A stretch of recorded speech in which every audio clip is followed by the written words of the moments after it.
Listen, I'm a Hebrew Israelite from the tribe of Judah, of the seed of Abraham. I ain't no Egyptian, I ain't no Muslim, I ain't no Kabbalist, and I definitely ain't no African. Why you all up in Islam? You ain't Arab, you're a Hebrew. Man, it's getting crazy everywhere I look. I see you, some of y'all say you Egyptian. You can't read the hieroglyphics, you don't know what they really say. That makes you religious, cause you just believe in what you heard was right. So why you mad at me for saying I'm an Israelite? When I can read the Hebrew, I can see right through you. You want your identity, but you don't wanna be who you are. You wanna shine, you wanna travel around with the philosophy and history you think you found. But all your dates are carbon dated, and we know that's all. So what's the point of all your math when your equation is wrong? Come on, you ain't Egyptian. You ain't no Muslim. You ain't no African. Man, please, come on. Get it right, you're an Israelite. You ain't Egyptian. You're not Egyptian, no. You ain't no Muslim. You ain't no African. Yeah, please, come on. Get it right, you're an Israelite.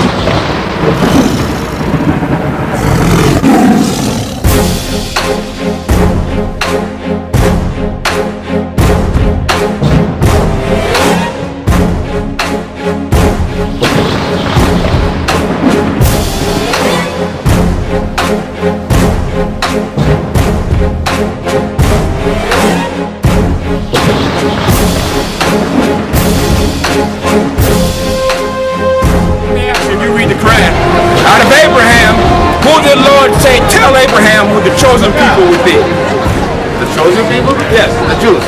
Right. Which come out of whose seed? I get one question. So, what you just said, according to the Bible, and with your knowledge, do you know who the real Jews are according to the Bible? And what color are they? I'm looking at them. Right. That's it. There you go. Hallelujah. That's all I can say right there. We'll wrap that up. That's very good.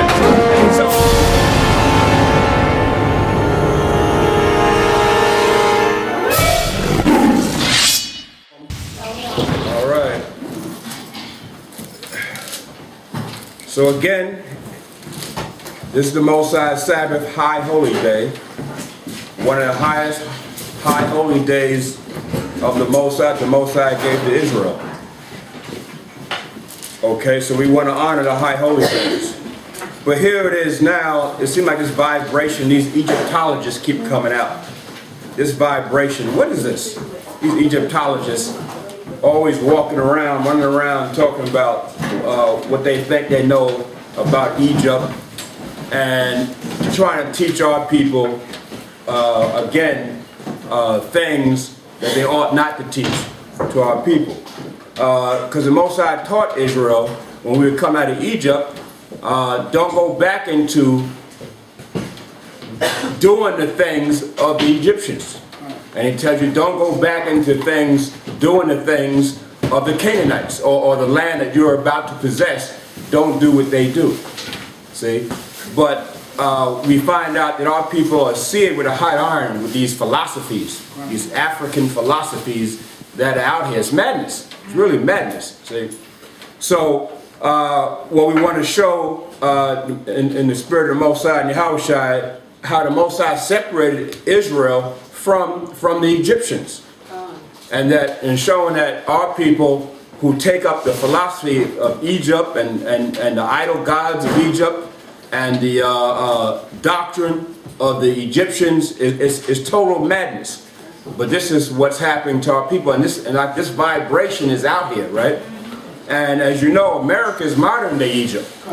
So now, they've taken on the Egyptology, all right, the Egyptian philosophy, and now you bring it up to date. Now, a lot of our people have taken on the modern day Egyptology, which is their Americanism, okay, the philosophies of America, which is a total madness. See?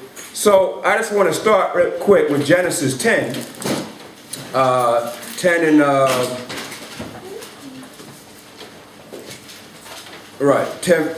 and 1. Let's just start with that, going down to where it reads about Ham.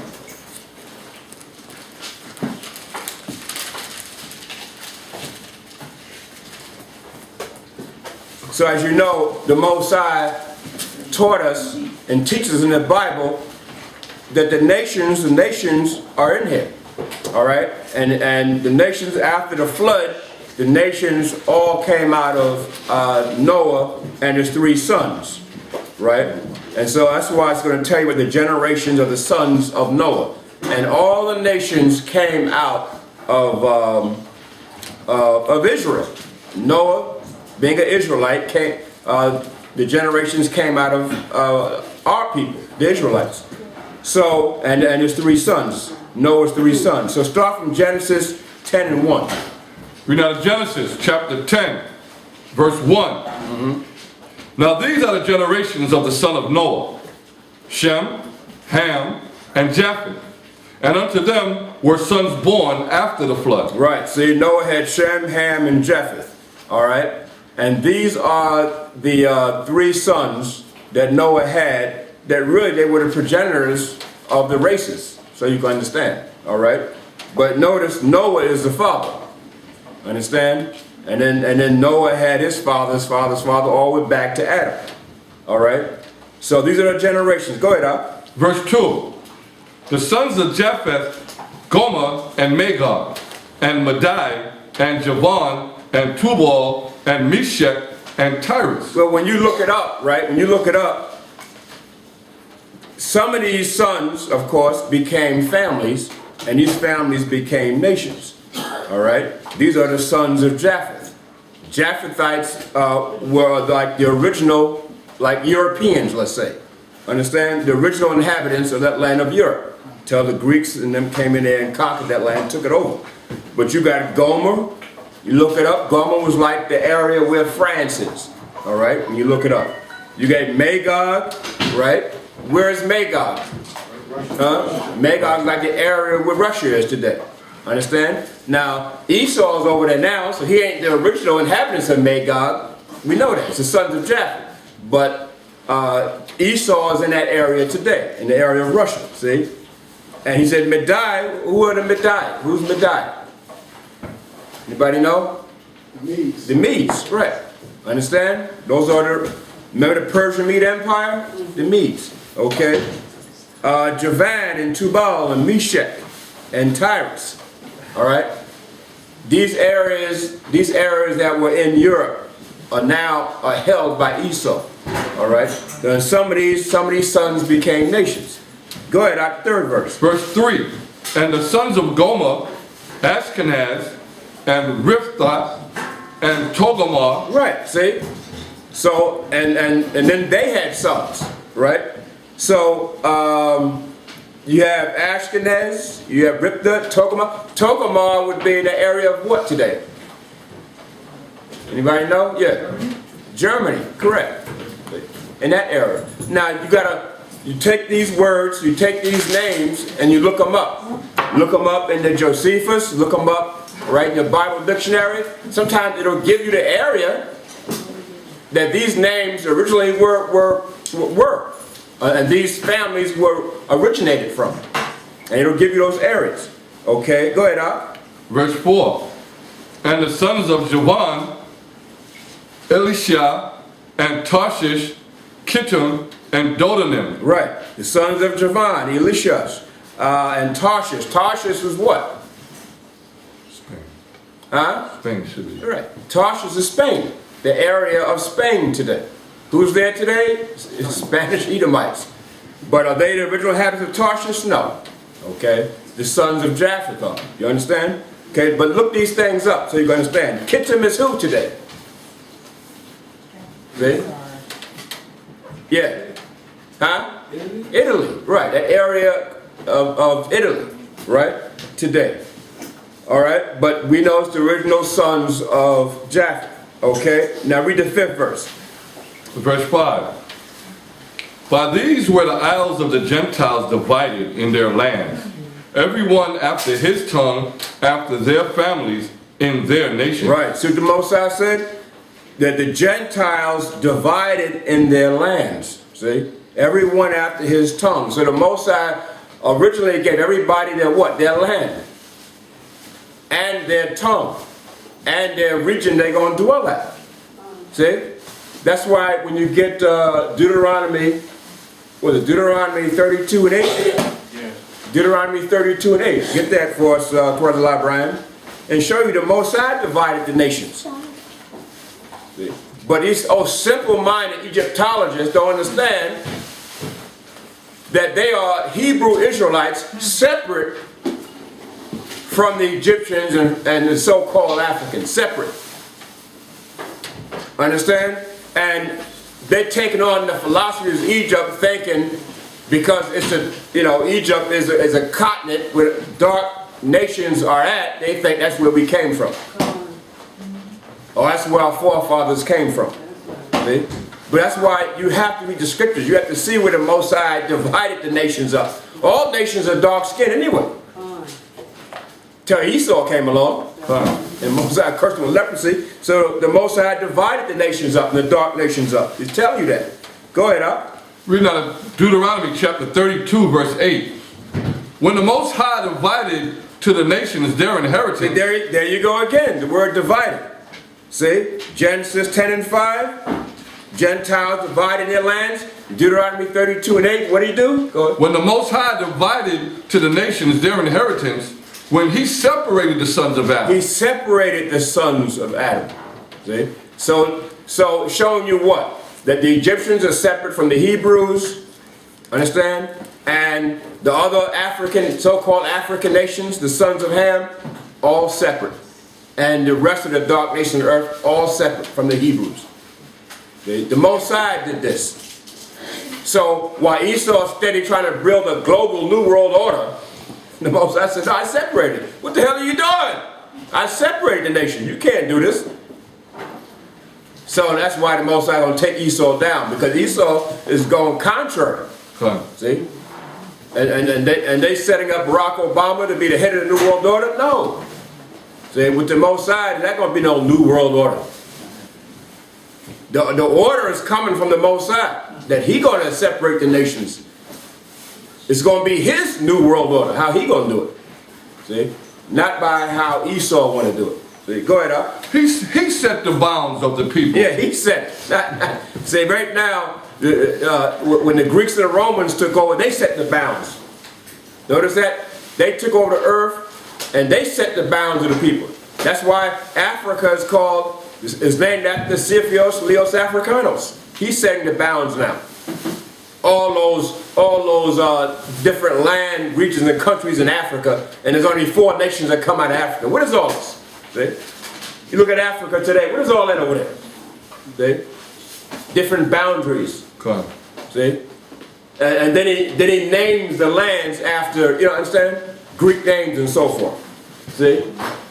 So what you're going to find out is that the lies that have been taught out here, and now our people are absorbing those lies and thinking they got something to do with the setup of, let's say, Africa and Egypt. Some of our people are into other religions or countries, religious ideologies. So it's madness. This is what you're going to see. Go ahead, Art. He set the bounds of the people according to the number of the children of Israel. Right, see, so according to the number of the children of Israel, the Most High set the boundaries. Understand? So what you're going to find out is that Israel was pretty much the last nation formed. So all other nations had their lands and boundaries, but the Most High said, I'm going to set it up according to my people, but they're going to be the last nation formed. And he's going to set the boundaries and everybody's land, the languages, according to the nation of Israel. So even though Israel was called the land of Canaan, it was really meant for the Hebrews. Right. It was meant for the Hebrews originally. The Canaanites, the so-called South Africans of today, pretty much, they were just there to do what? Cultivate the land, to make it prepared for us. So that we came out of Egypt, out of captivity, trekked in the wilderness for 40 years, and then the Most High said, okay, now you're going to take over the land in Canaan. Then I'm going to change the name and make the name what I want to make it. See? And now that's why he said Israel is the name of the land now. right? And then the Most High he gave Jerusalem that name. See? City of peace. Understand? So this is what the Most High is showing us, that the lands and the regions and the borders of the earth were created because of the Hebrew Israelites. That's how it was created that way, because of the Hebrew Israelites. Our land had to be created first. Israel is the center of the earth. It's the center of the planet Earth. So the Most High showed us what? That he separated us and made us his own, his chosen people. Okay, so now he's going to go back to Genesis 10 and 6. Correct the library. Reading out of Genesis chapter 10, verse 6. And the sons of Ham, Cush and Mizraim and Phut and Canaan. Right. So Ham, I just got to refer to the map then. So Ham, of course, is pretty much in this area. See? Ham was pretty much around here. This is so-called Africa, but this was called the land of Ham. You look at the ancient maps, you'll see, it'll say Ham. Understand? Shem was pretty much up in this area, right? In this area, and then Japheth, right? Around here. Understand? So, but this was the land of Ham, and it's called Ham, which means hot, or Chum, which means hot in the Hebrew. See? And this was Ham's region that the Most High gave him. So here you got all these lands here now, right? All these different boundaries and stuff, and it wasn't like that originally. There's only 4 nations that came out of here, and that's what he's going to read. Read the 4 nations that came out of there. Sons of Ham. Verse 6. And the sons of Ham, Cush and Mizraim. Right. Cush is, of course, the Ethiopians. That's one nation. Mizraim, of course, that's Egypt. That's another nation. Go ahead up. And Phut. And Phut, that's North Africa, where Libya is today. Go ahead up. And Canaan. And Canaan, that would be like the South Africans of today. And that was it. There's only 4 nations that came out of it. What's all this? Sudan, Niger, Mali, Mauritania, Algeria, Libya. What's all this? Somalia. What's all this? Zaire. What's all this? Angola, Zambia. See? Esau split that country up. And then he just robbed it. He robbed all the gold and resources out of it. Understand? Robbed it. But you're going to find out they were our arch enemies. The sons of Ham. They were our arch enemies. Right? So, just want to show you that going back to the understanding that we are the Hebrews and we're separate from these dark nations, why are people going into these philosophies that come out of these other nations? The main one being Egyptologists, or the Egyptian way of life. See, why are they doing this? So now, Christ Librarian, the Bible Dictionary, I just want you to read that. Ham. Okay. I know by heart. I know. Yeah. So the Bible Dictionary would tell you the same thing. So you can understand. You got these old Egyptologists, Polite and Sarah Seti, and all this madness. Where did they get these names from? See. And these are Hebrew Israelites that have gone the way of these philosophies, that are really causing our people to be led astray. Understand? And so now they're going out teaching our people that they are from Egypt. That's why we're going to show you the scripture. The Most High said, "Woe unto them that walk and go down into Egypt." Understand? Woe unto them. See? And they do it with their mindset. See? So, and that's madness. And so they really think that they're from the lineage of Akhenaten. You know what I'm saying? Tutankhamun. Understand? And all these Egyptian pharaohs, which is madness. I wouldn't want to be associated with Egypt, brother. They were wicked as hell. I wouldn't want to be associated with that. And they read the history. When you read the history, you're like, damn, the Egyptians were wicked as hell. See? And we're going to show you some of that. Go ahead, Doc. Reading out a compact dictionary, Bible dictionary, Ham, page 213. Ham, perhaps hot, the youngest son of Noah, born probably about 96 years before the flood. and one of the 8 persons to live through the flood. He became the progenitor of the dark races, not the Negro. Yeah, why is that? See? So if these Egyptologists, these so-called Negro Egyptologists would read history, they would even find out that even Esau knows that, that the Negroes, the only people they call Negroes are the ones that he brought on slave ships here to America, right? Son. Are separate from the Africans. That's right. Why would he separate us from the Africans? What's the reason for that? Nobody's even thinking, why would he do that? See? And so you could spend a lifetime researching just that. Why would Esau do that? So what's it mean, not the Negroes? Why not us? See? Biggest kept secret of all time. See? Because we're different. See? We are the Hebrews. See? And they would only search that out. But they spend so much time in the damn Book of the Dead. They would never even find, you could never even find it. That's their problem. So go ahead, Up. He became the progenitor of the dark races, not the Negroes, but the Egyptians, Ethiopians, Libyans, and Canaanites. That's Genesis it. 10. The 4 nations that came out of Ham. That's it. Only 4. Understand? Go ahead, Up. Genesis 10, 10th chapter, the Right. 6th to the 20th verse. Right. His indignancy when his father lay drunken brought a curse. Indecency. His indecency when his father lay drunken brought a curse upon Canaan. Right. So that's it right there. So we're just trying to show you some understanding. The Most High separated. He separated the sons of Adam. And Esau understands it. That's why he puts in his books. See? So when you read Esau's books, you search deep enough, the truth is in there. You just got to decipher it out. See, it's in there. And so it's in this book. You get this compact Bible dictionary, Zondervan, right? Compact Bible dictionary, or you get the bigger one. But this is a good Bible dictionary. So now get Exodus 11 and 7 to show you, again, the difference. See? Exodus 11 and 7, the difference between the Egyptians and Israel. See? And these old simple-minded Egyptologists will find out that we're not the same. So I don't see how you can have a debate, right?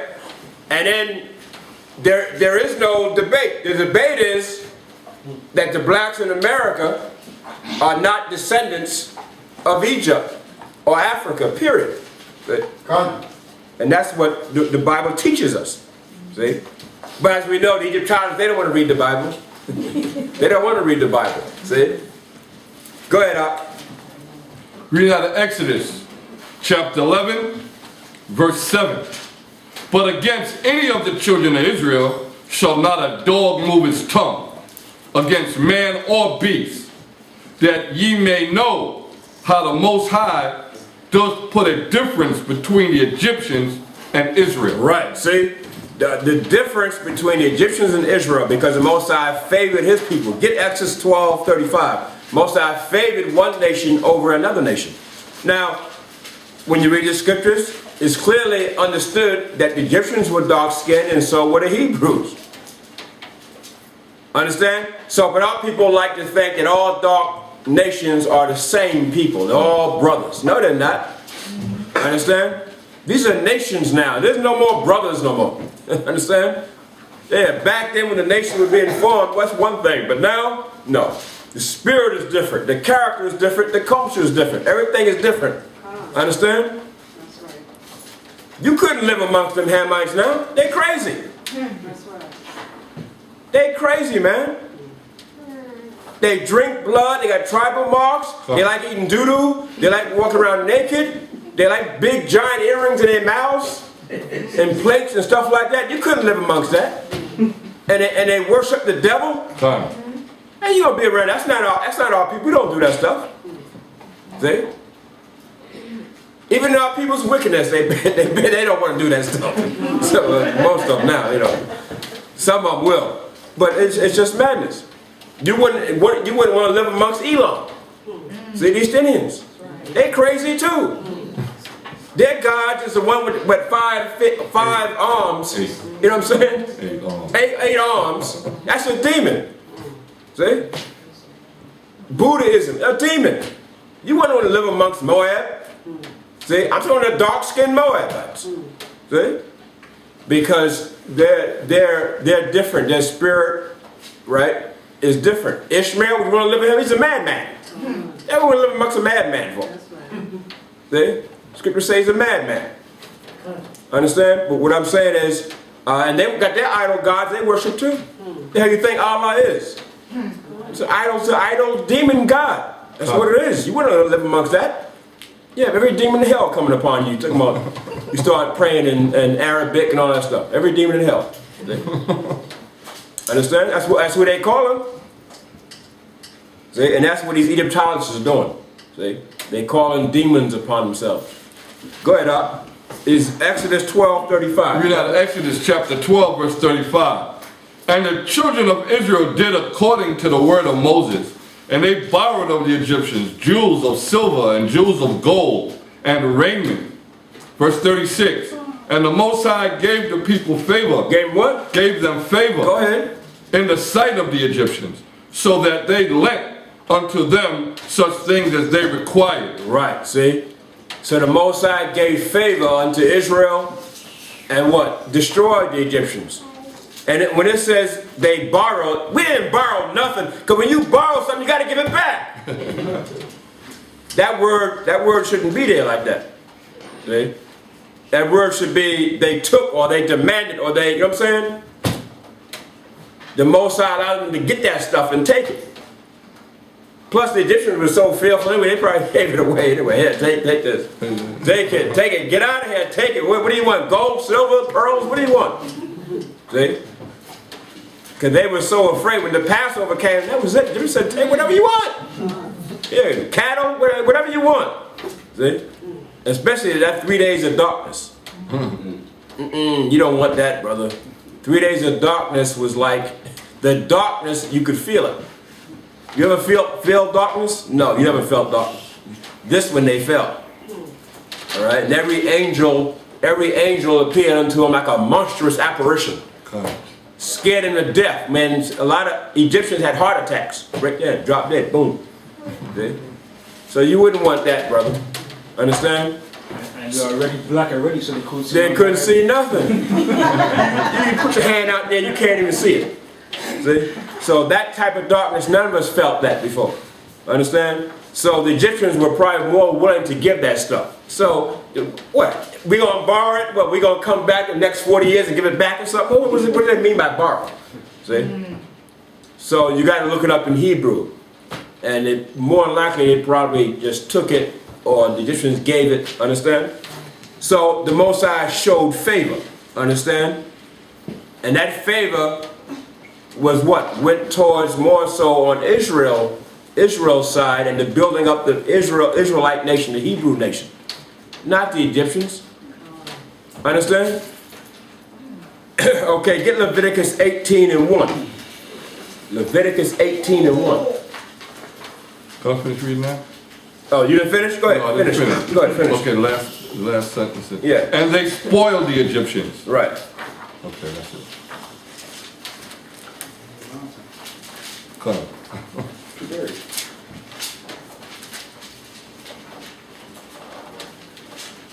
Go ahead. 18:1. Leviticus 18:1. Read out of Leviticus chapter 18, verse 1. And the Most High spoke unto Moses, saying, Speak unto the children of Israel, and say unto them, I am your power. I am your power. Say, speak unto the children of Israel. He didn't say speak unto Egypt. He didn't say speak unto the other nations. Speak unto the children of Israel. I am your power. And say, how come they don't read that? See, they don't want to read that because they know now the Most High is showing that he's separate and he's biased and he's a racist. That's right. They don't want to accept that. That's right. The Christian churches don't want to accept that. Understand? So go ahead, up. Verse 3. After the doings of the land of Egypt, wherein ye dwelt, shall ye not do. Now what the hell were the Egyptians doing that Israel wasn't supposed to do? Everything. Homosexuality, idol gods. You know all those plagues, the Mosai, the 10 plagues the Mosai sent on Egypt, a lot of them, he sent those plagues like the frogs and stuff because they were idol gods. See? The cattle, understand?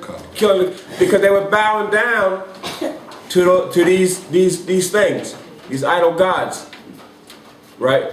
So therefore the Mosai said, okay, you're going to bow down to them? Let me bring those as plagues upon you. It made mockery of them. Of the Egyptians.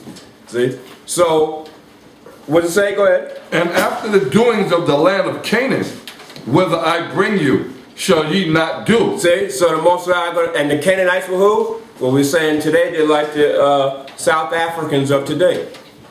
So, after the doing the land of Canaan, the Lord said, don't you do after them. Why? Because they're doing the same madness. Had their own idol gods, homosexuality, and so on, and philosophies and so on, and doctrine. So the Mosai said, don't touch that. So the same thing still applies today. And what the hell was so great about the Egyptians? Abraham went in there and taught them. Right. That's what made them great.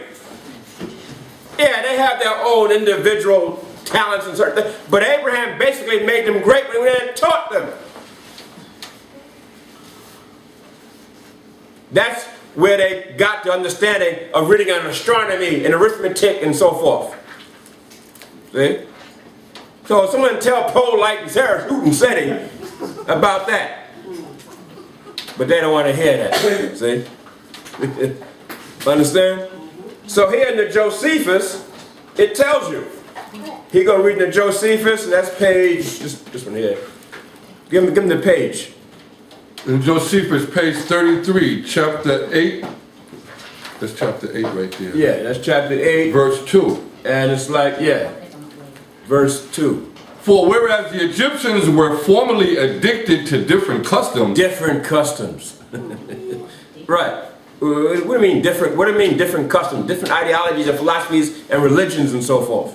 See? Go ahead. And despise one another's sacred and accustomed rites, and were very angry one with another on that account. Right. In other words, they even hated one another's customs. See? One Egyptian against another Egyptian. Understand? Like today you got many different religions and churches, right? See?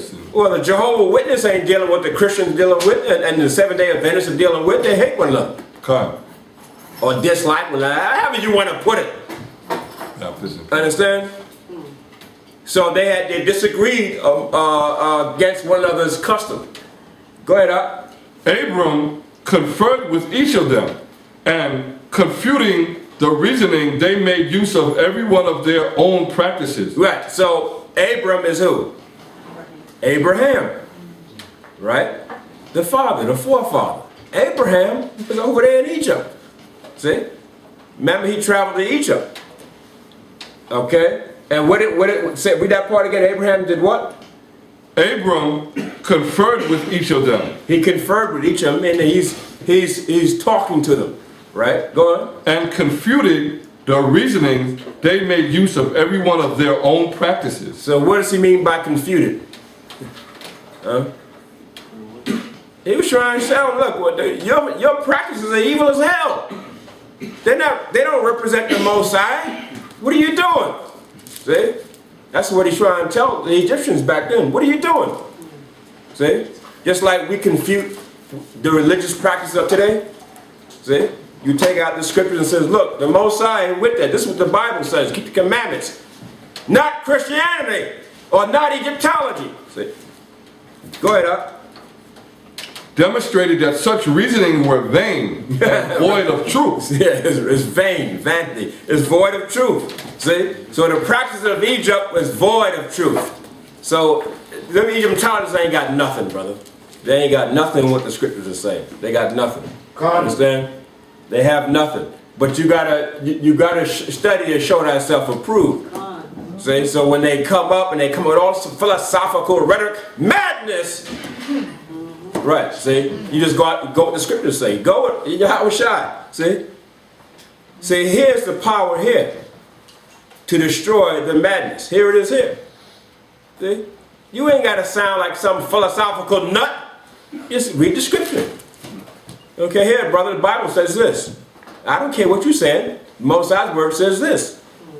Read, brother. See? Read, brother. The Most High's word says this. I don't care what you're saying. See? Go ahead, Whereupon he was admired by them in those conferences as a very wise man and one of great sagacity. He had great sagacity. See? Meaning he always stayed in what the Most High showed him. See? And stayed true to what the Spirit showed him.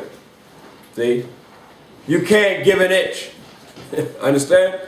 So you ain't giving an inch to them Egyptologists, brother. They're not right on nothing there. Nothing. See? Go ahead, up. When he discoursed on any subject he undertook, and this not only in understanding it, but in persuading other men also to assent to him. Yeah, see? Persuade. That's our job, right? See? Do we persuade men? See? Like Paul said, our job, since you're a vessel of the Most High and a disciple of Yahushua, our job is to persuade men. See? Understand? Because the weapons of our warfare is not carnal. Understand? It's strong in Yahushua. See? So it's spiritual. So our job is to persuade men. And if they don't want to be persuaded of the truth that will benefit them in their life, then that's it. It's over for them. See? And as you know, there's some men that you're never going to be able to persuade because they are condemned to that kind of, destruction that they're going to receive. They're already condemned. See? So go ahead, up. He communicated to them arithmetic. What? Arithmetic. What did Abraham bring to the Egyptians? Arithmetic. They didn't know how to, add? They didn't know geometry. What did they know until Abraham showed them? Go ahead, up. And delivered to them the science of astronomy. Astronomy. They didn't know how to read the heavens until Abraham got there. It's a crying shame. But are they reading this? They're more likely not reading this. See? So they don't really have nothing to stand on. They're just taking the whole Egyptian way of life, and then that's what they're going to base their living off of, and not read what the scriptures are saying. See? You have to balance it out. Okay, the Egyptians maybe had a great empire, but now balance it out. See what the Most High is saying about it. Understand? Don't just leave. I don't want to know what the Most High. I don't care what that says. See? And that's wicked as hell. Go ahead, up. For before Abraham came into Egypt, Abraham came, go on. They were unacquainted with those parts of learning. They didn't know nothing. So what did the Egyptians know until Abraham got there? Nothing. Moses, when he came, he taught them military strategy. Joseph, when he got there, taught them how to govern. They didn't know a damn thing. It was Israel that taught the Egyptians. Come on, give me a break. So what is Paul letting them know? They don't know anything. There's simple-minded Negroes running around. Don't know their head from a hole in the ground. See? So, and then being swayed by demonic forces, say, to lead our people astray. That's what they're doing. Abraham taught them. You got to understand that. Just like in today's society, this is modern Egypt, what did our people do for America? Everything. We made it what it is. Understand? We taught them how to govern. Taught them how to dance, how to dress, how to wash, how to do everything. See? Taught them how to eat. Taught them how to have fun. See? How to celebrate things. Israel taught the nation everything. White men know how to celebrate, then it's boring. What does he know? How to dance? What does he know how to have a celebration? He don't know how to do that. See? So it's the same difference back then. See? So Abraham, go ahead. For that science came from the Chaldeans into Egypt, and from thence to the Greeks also. Right. See? But Abraham came from where? Ur the Chaldees. He traveled the Fertile Crescent. See? So he came into Egypt and then showed them all these things. See? So you got to understand that. So the Egyptians, yeah, they had their own culture and everything, but when Abraham came there, and then Joseph and Moses, and then they became even greater on a higher level. See? So that's it on that. Okay. See? So this is what we're trying to show you. What the Mosiah is trying to show our people. Get Isaiah 19. Isaiah 19 and 1.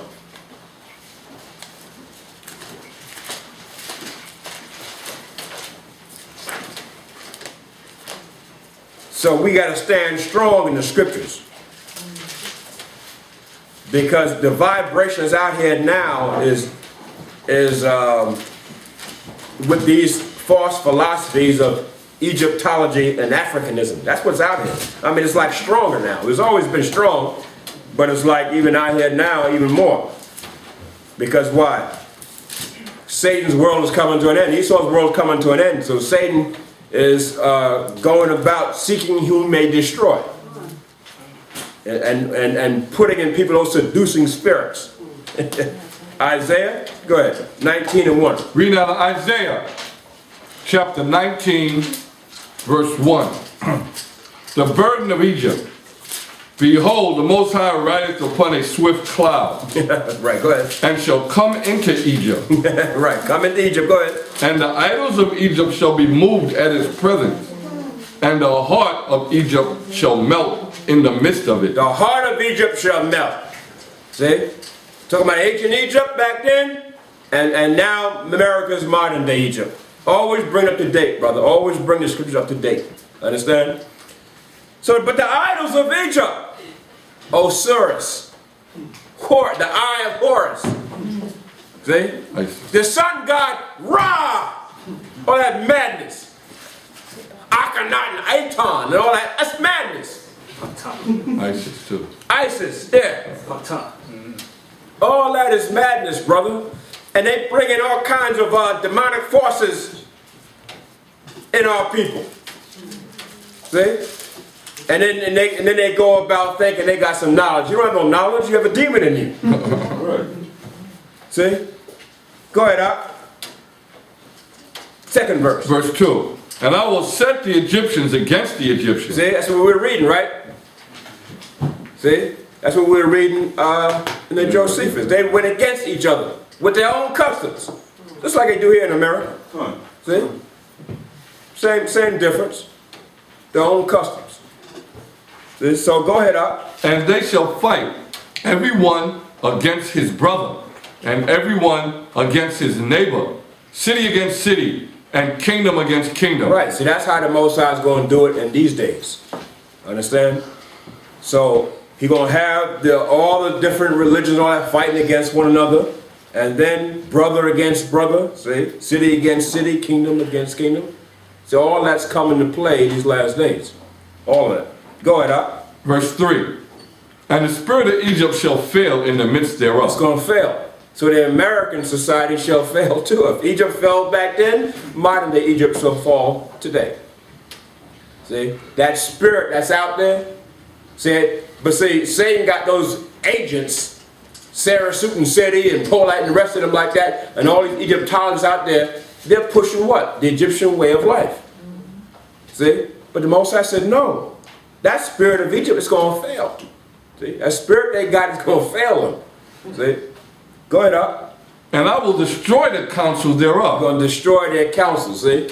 And their counsel in trying to uphold Egypt. Go ahead, up. And they shall seek to the idols, and to the charmers, and to them that have familiar spirits, and to the wizards. Right.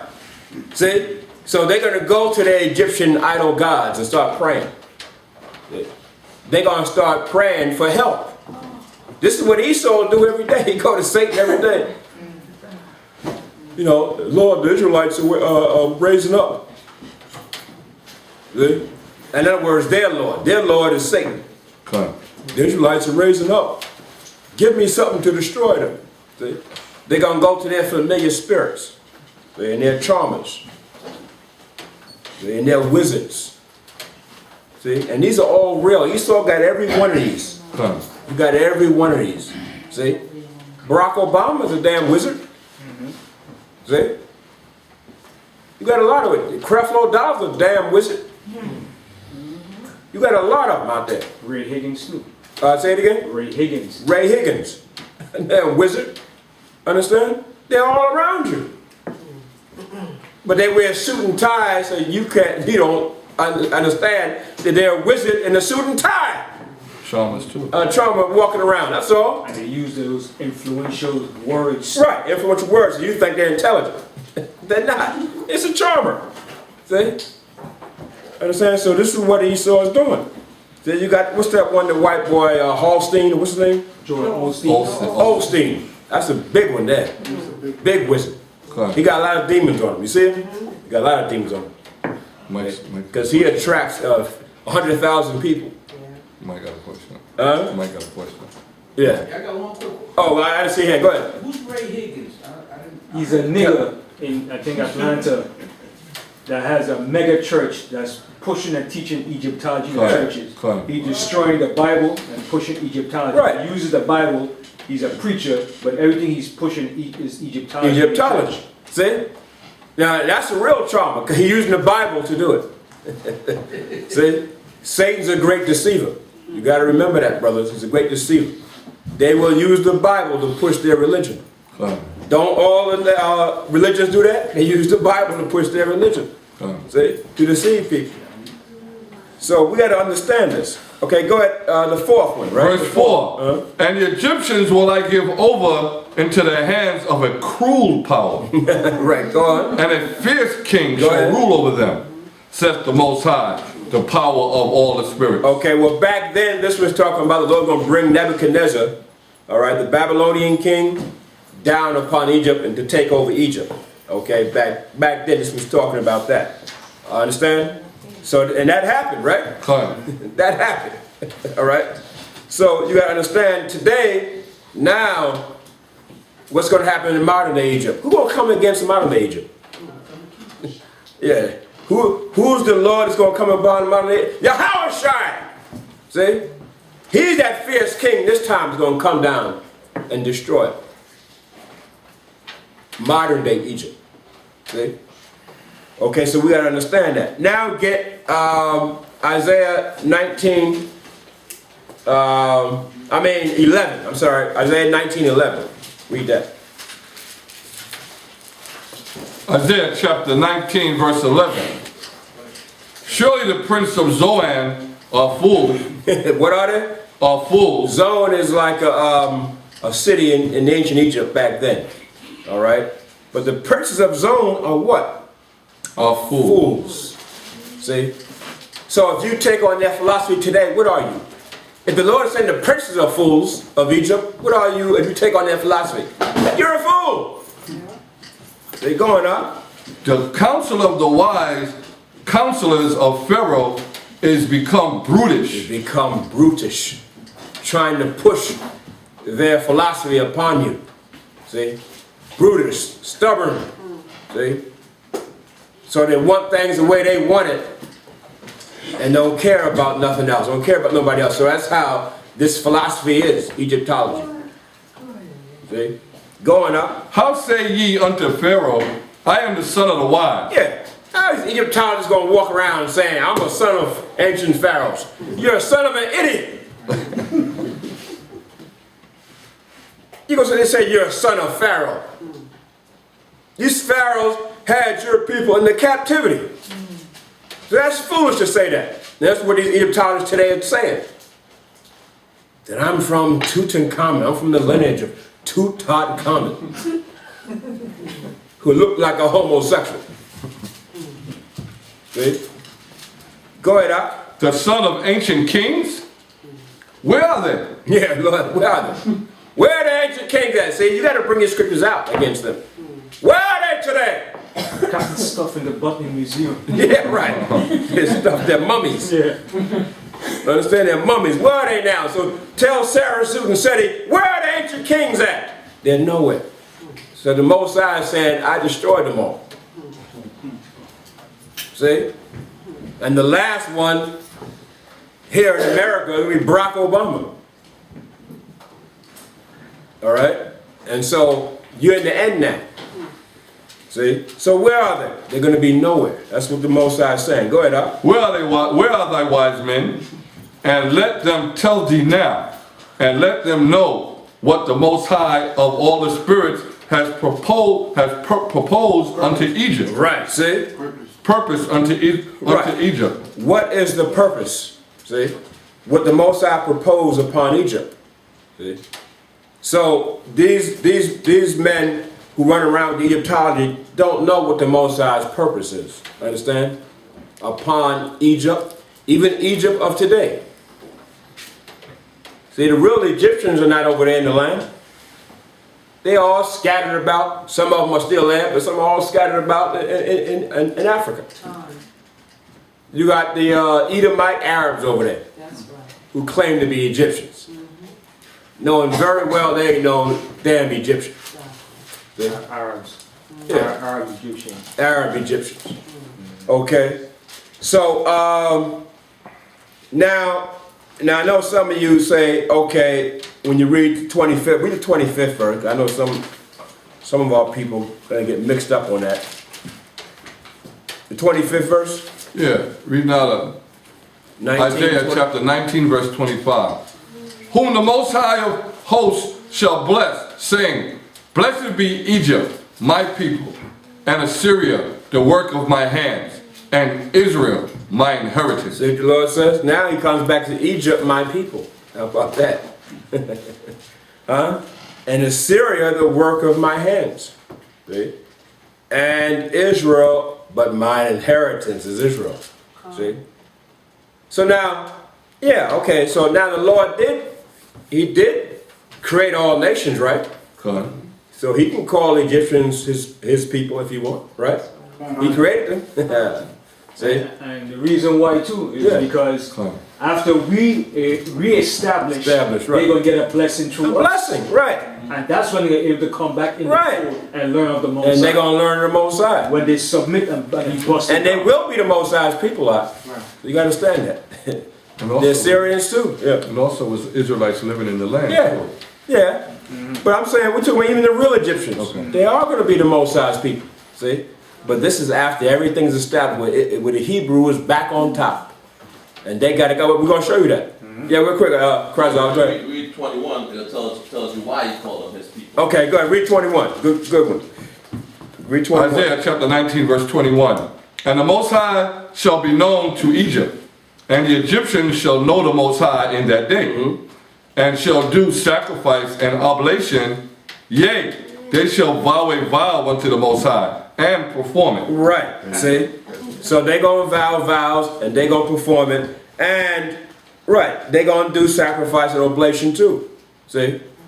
So this is where the Most High tell you about in the one in Zechariah, right? Right, that's where that comes in. That's where that comes in. The read around in Zechariah 14. See, just so you get some understanding that this is after Israel is set up and all nations are going to flow into Israel and serve the Most High. But of course they got to recognize the Hebrews, they got to recognize us. Then they're going to get their blessings. See? But Israel going to be on top of the whole earth. But the nations are going to have their blessings now. And then they're going to become the Most High's people after that. See? Right now they're serving their idol gods and stuff. Well, look, what did the Most High do when Israel bowed down to idol gods? What did he do? He kicked us out of the land. He said, you're not my people no more. See, you're a bunch of whoremongers. See? You're not my people. So get out of my land. He kicked us right out. And brought a bunch of bastards in there. And go serve your enemies. So that's your God now. That's your God now, right? Kick us out. So the same thing with the other nations. They serving their idol gods. The Most High ain't receiving them until they do what? Return back to Him. Return back to the Most High, but also recognize Israel. See? As the Most High children. No, that's a stipulation now. You got to remember that stipulation in that. They got to recognize the Hebrews. Because what good is it if you go to the Most High but then say, well, the Hebrews, I don't care about them. Right, you disregard. You disregard it. Now you disrespect his inheritance. See? So how you gonna feel if you got a couple sons there, and somebody, disrespect your sons, deal with you, but not gonna, honor your sons? See? You're not gonna like that very well. Understand? So the same thing with the Most High. You gotta. So that's why the Most High has us do what? Respect the Mashiach. Remember that. He has to respect Yahweh because why? That's his son. See? And so you got to respect his son first before you can get to the Most High. You got to respect his son and honor the son of the Most High, the Mashiach Yahweh. You have to do that. So the nation's going to have to do it. They're not going to want to at first. See? And that's where we're going to put their asses and whip their asses. We're going to beat it in them. Put the beat down. The Most High to beat it in us, we're going to beat it in them. Go ahead, I read that. Zechariah 14. 18? Yeah, you got it? Yeah. Yeah. Okay, Zechariah chapter 14, verse 18. You have to start up. Where you want me to start? Where you want me to start? 17? 16. Yeah, you got to start at 16. Zechariah chapter 14, verse 16.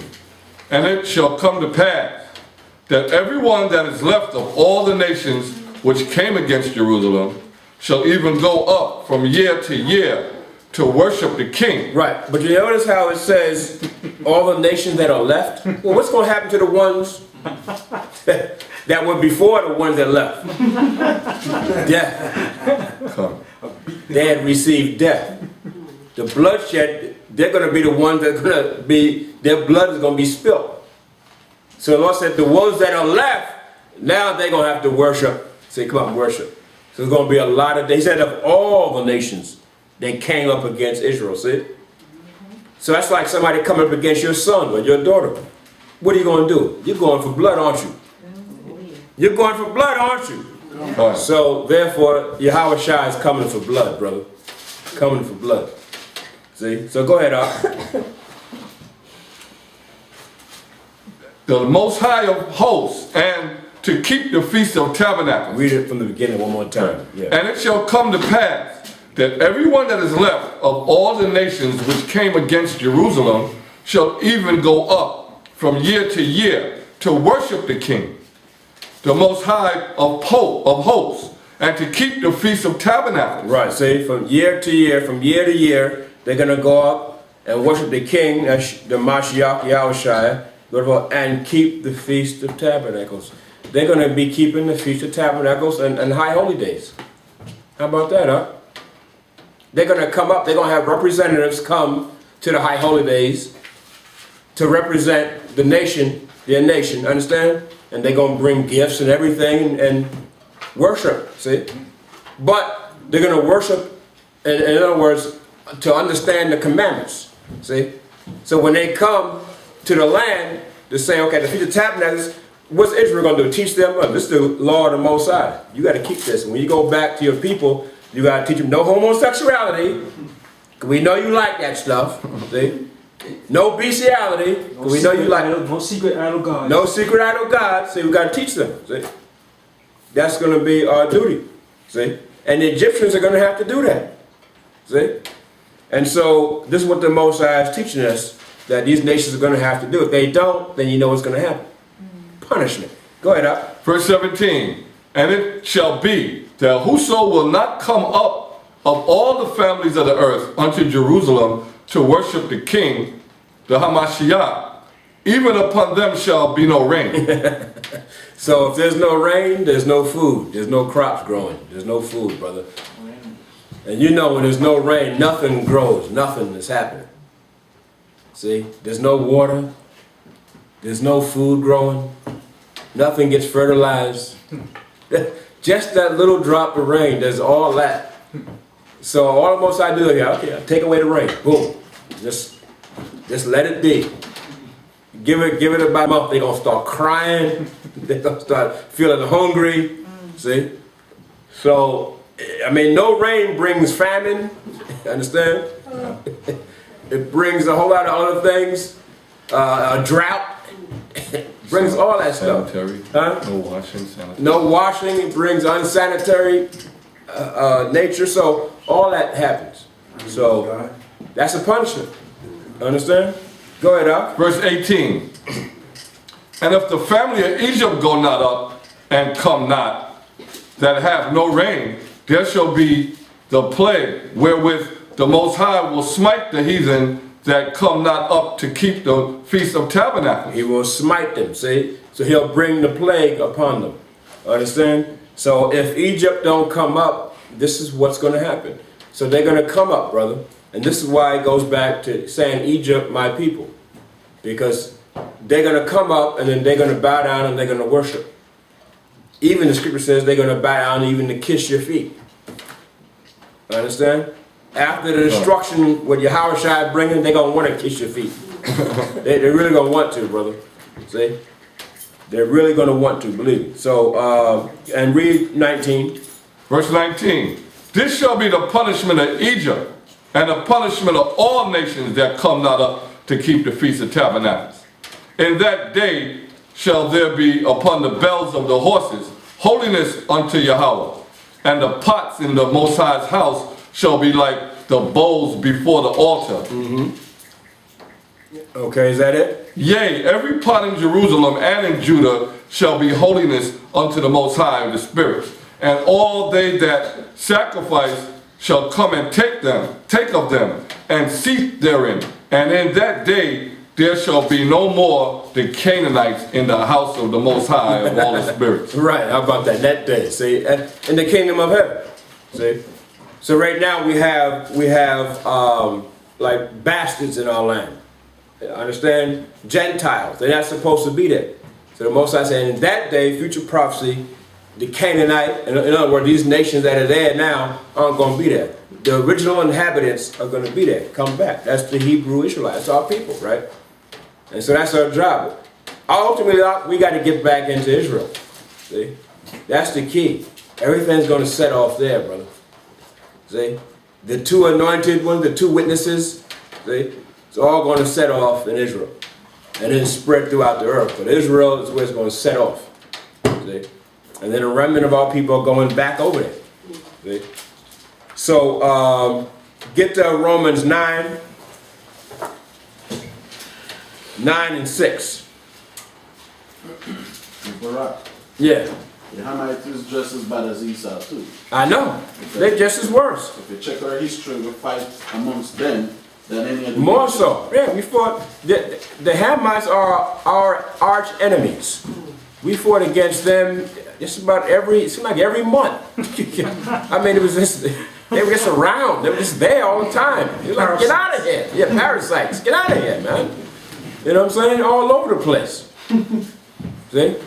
Especially during David's time. You just couldn't, everywhere you look around. You had the Canaanites, you had the Egyptians, you had, different one rise up. Philistines. the Philistines. See? The Philistines are a family of the Egyptians. So they're all over the place. See? But just that today the Most High had Esau, but Ham is our arch enemy. See? So Romans 9 and 6. Read out of Romans chapter 9, verse 6. Not as though the word of Yahweh has taken none effect, for they are not all Israel which are of Israel. How about that? See? They are not all Israel which are of Israel. See?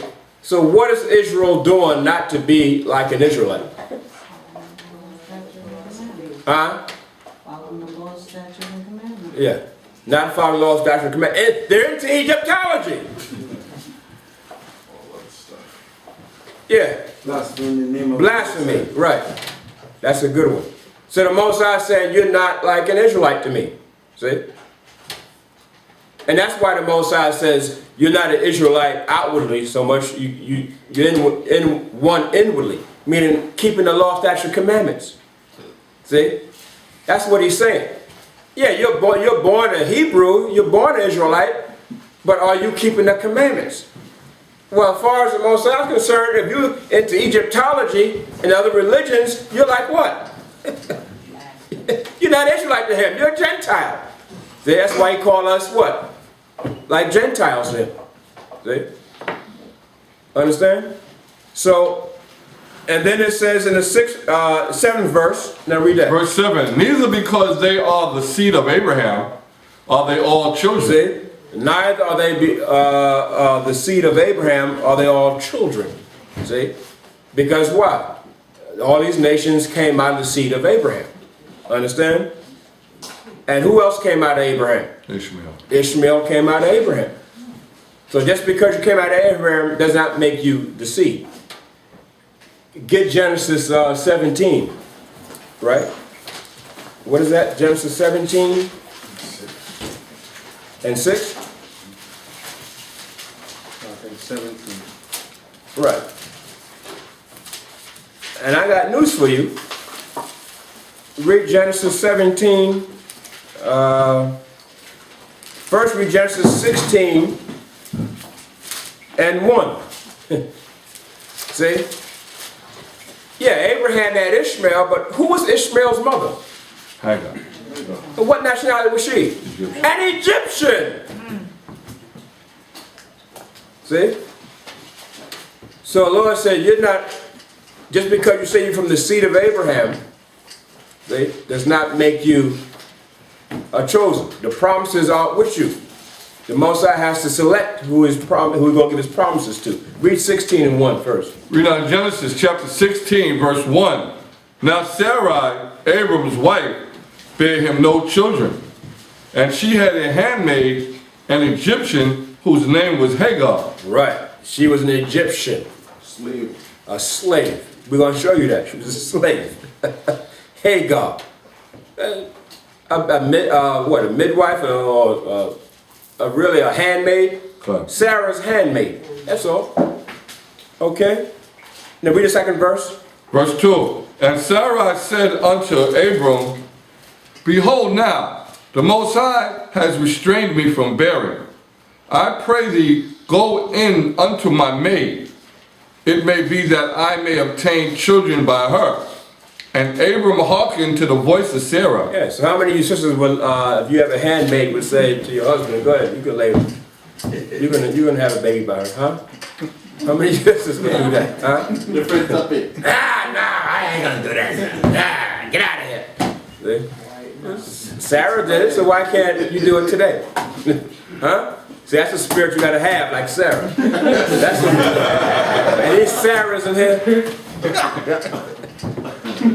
But some would say Sarah only did it because she couldn't have, children. Yeah, okay. That works. But still, she did do that. And Abraham said, okay, that's what you want me to do. I don't mind. You sure? I don't mind doing it. But I'll do it. That's because that's what you want. I only want to give my wife what she wants. Obedient husband, right? Huh? I'm an obedient husband. Obedient, right. Now read the third verse. Verse 3.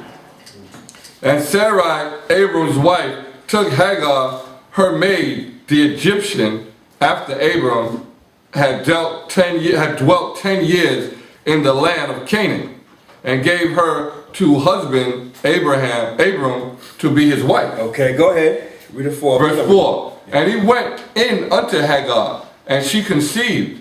And when she saw that she had conceived, her mistress was despised in her. Right. See? So, right. So Sarah was, seeing that Hagar had a little something with her, because she was able to conceive and Sarah wasn't. Sarah noticed that. That little jealousy came in there. But she said go into her. Come. Yeah. Yeah. I mean, she allowed it to happen. You know what I'm saying?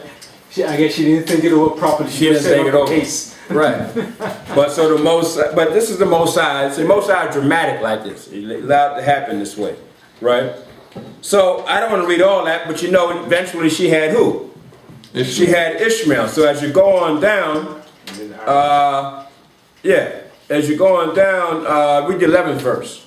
Verse 11. And the angel of the Most High said unto her, behold, thou art with child, and shalt bear a son, and shalt call his name Ishmael, because the Most High has heard thy affliction. Right. This is the forefather of the Arab. All the Arabs, this is their forefather. They know that. They know Abraham is their father. They know that too. They know that. See?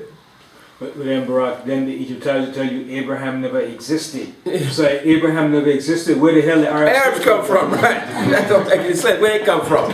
See, but the Egyptologists don't read. I mean, they can't read the Bible. You reading the Bible, you would read that. They read it, but they don't accept it. Accept, They yes. say it's a myth. It's a myth, yeah. So it's just madness. It's madness. Show you the demon in him is just mad. So, so the forefather of the Arabs, Ishmael. How about that? And read 12. Verse 12. And he will be a wild man. Ishmael is wild as hell. Yeah. Allahu Akbar. And then strap themselves down with all kinds of bombs and go somewhere and just blow themselves up to pieces. Picture David and them doing that. David didn't want to do no crap like that. That's a wild man. See? Say, Lord, wait a minute, Lord. No. You know? No, they wouldn't do that. See? So that's wild. It's wild by nature. There's something wild about him, right? Go ahead, Al. He will be against every man. His hand will be against every man, and every man's hand against him. And he shall dwell in the presence of all his brothers. Right. So this is Ishmael, right? So Hagar, all right, the handmaiden of Sarah had Ishmael, the Arab. Now Hagar was an Egyptian. Understand? Now when you go to Galatians 3:16, what does that say? See, how come the Egyptologists don't read this? Galatians 3:16 is going to tell you what the Most High says. It says, cast out that bondwoman. Cast her out.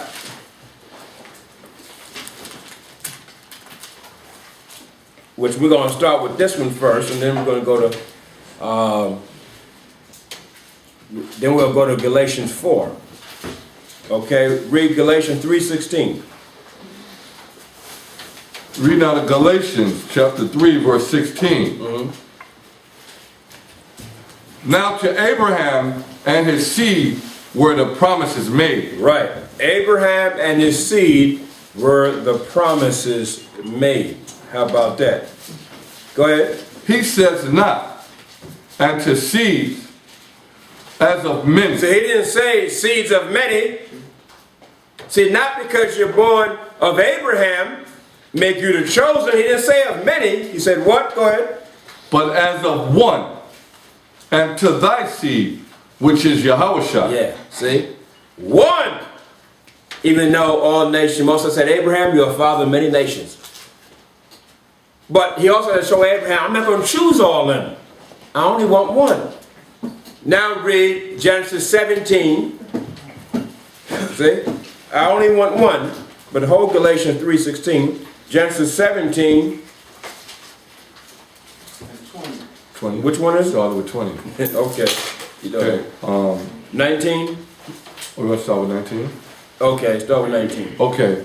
Genesis 7, chapter 17, verse 19. And Yahweh said, Sarah thy wife shall bear thee a son indeed, and thou shalt call his name Isaac. And I will establish my covenant with him for an everlasting covenant, and with his seed after him. Right. See?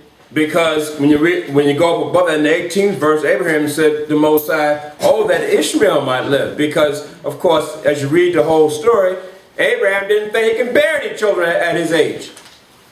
Not alone Sarah, who's in her 90s. They're both in their 90s. I can't bear any children in my 90s. See? And so Abraham said, look, Lord, let Ishmael give the promises to Ishmael. Moses said, I'm not doing that, Abraham. Don't tell me what to do. See? He said, I will establish my covenant with him for an everlasting covenant, Isaac. See?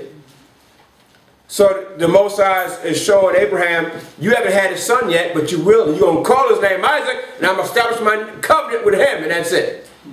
Ishmael, I'll give him a little something. A little something, something, but it ain't going to be the promises. So he's going to tell you. Read 20. I didn't do 19 yet. Oh, yes, I did. Oh yeah, go ahead. Verse 20. And as for Ishmael, I have heard thee. Behold, I have blessed him, and will make him fruitful, and will multiply him exceedingly. 12 princes shall he beget, and I will make him a great nation. Well, the Arabs are a great nation, right?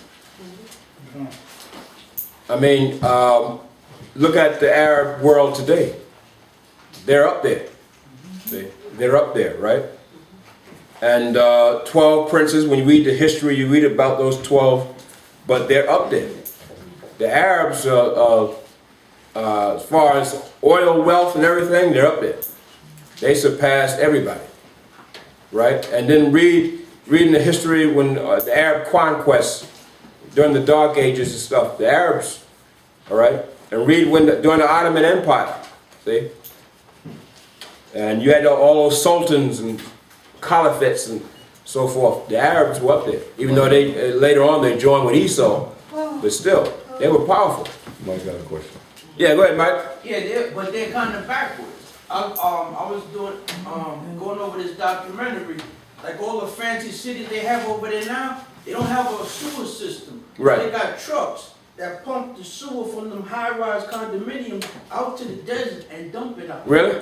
That's some of them. That's some parts. Some of them, yeah. Yeah, but when you live in Bahrain and them areas, they got high-tech stuff. They got high-tech stuff, Yeah, right. Qatar, Saudi Arabia. I'm sure. Yeah, maybe that's in Right. certain parts. Even in Iraq too. Right. Right. Saying we're living. Right. You know? Yeah.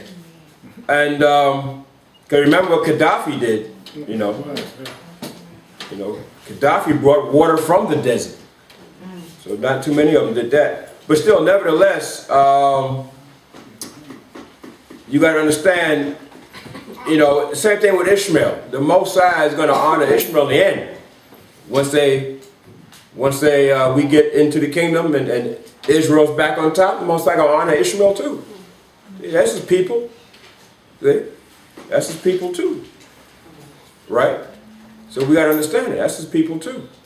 Okay? Go ahead, Ak. Verse 24. Something like it. Verse 21. But my covenant will I establish with Isaac. Yeah, see? But! There's a but in there. See? My covenant will I establish. See? So not of seeds as of many, but of one. That's what you got to understand. Well, where did Egyptology say? See? We're going to show you. Go ahead, Ak. Which Sarah shall bear unto thee at this set time in the next year. Right, see? So Sarah's going, in the next year, the Most High said to Abraham. He wasn't even born yet when he prophesied this. Only one. The promises are given to Isaac's seed, right? Where are the Egyptians in there? See? They're not in there. Where's Ishmael in there? They're not in there. See? What other nations? They're not in there. Understand? Now go back to Galatians 3:16 and we'll show you. Yeah, read 16 again. Read out of Galatians chapter 3 verse 16. Now to Abram and his seed were the promises made. He saith not, and to seeds as of many, but as of one, and to thy seed, which is Yahushua. Right, see? As of one, which is to thy seed, Yahushua. Understand? No other nation can claim that. See? No other nation can claim that they had the Mosai and the Mashiach Yahushua as their leaders, as their power. No other nation can claim that. Other nations got idol gods. Sticks and stones. Trees and stuff. Animals and stuff they bow down to. Which can't do nothing, right? Okay, but one seed, so that's in Isaac's seed. Go ahead, Ak, 17. Verse 17, and this I say, that the covenant that was confirmed before of Yahweh in Yahushua, the law, which was 436 years. No, read it again. Read 430. Go ahead. And verse 17, and I say, and this I say, that the covenant that was confirmed before of Yahweh in Yahushua, the law, which was 430 years after, cannot disannul. Yeah, see? In other words, the law can't disannul the promises. See? A promise is a promise. Nothing can disannul it. If your word is your bond, nothing can come between that. See? So the Most High don't break no promise. So if he promised Abraham that, that's what's going to happen. And the promise is still there. It's still going on. Even now, the promise is still there. See, that's why Esau is so afraid. He knows the Most High didn't break no promise. It's still there. So he knows what's coming. He knows it's coming. It's over. It's over. So he said, nothing can disannul that promise. See? See? So that's why the Most High's word is like a hammer. It doesn't return back. See? That it should make the promise, or you read it. That it should make the promise of none effect. Right, see? So the law, which was 430 years after what? After we came out of Egypt, right? In the wilderness, Moses took us to Mount Sinai, and he gave us his commandments. With the 400 years, it's talking about, okay, when you read Exodus 12 and 40, it says 430 years that Israel spent in captivity in Egypt. But you know, in the original Hebrew, it tells you it's 430 years in the land of Canaan and Egypt. Come. See? So that's why sometimes the original Hebrew, sometimes you got to look at that. You got the Septuagint, you got the Samaritan text, you got these more original documents, right? Because in the translation, of course, when the so-called Jew took over, when he translated what they call a Masoretic copy of the Bible, he changed some of the verses so it could fit him. Understand? So he did that in around the 15th century. He changed some of the verses. So of course Exodus 12 and 40, you could say that's a major change there. So it was really 430 years, 215 in the land of Canaan, from Abraham up to Jacob. And then Jacob had the 70 souls and went into Egypt, then 215 years in Egypt. All right? And that's what it means, 430, because there's no way we had 430 years in Egypt. And definitely not in captivity. See? It was only a total of 80 years of captivity in Egypt. The rest of that was, during the time in Joseph's time, we were living in Goshen. We were living pretty good because the pharaohs loved us during that time, until the pharaohs that knew not the Hebrews.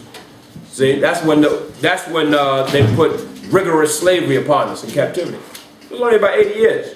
See? Understand? So, but this is what this is talking about. So 430 years after cannot disannul. The law is not going to disannul the promises. That's what that's talking about. Promises are real, the promises stay, and the promises the Most High is bringing to pass. See? You're going to bring it to pass. Now get Galatians 4 and 22. Galatians 4:22.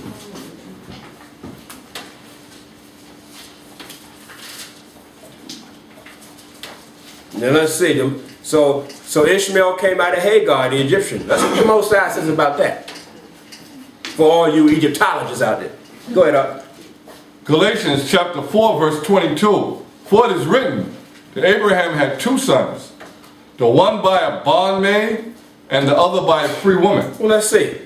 Who was the bondmaid? Hagar. Who was the free woman? Sarah. Right. See? He had two sons. That's a difference. The Most High separated them. He had two sons from the same father, but there's a separation there. See?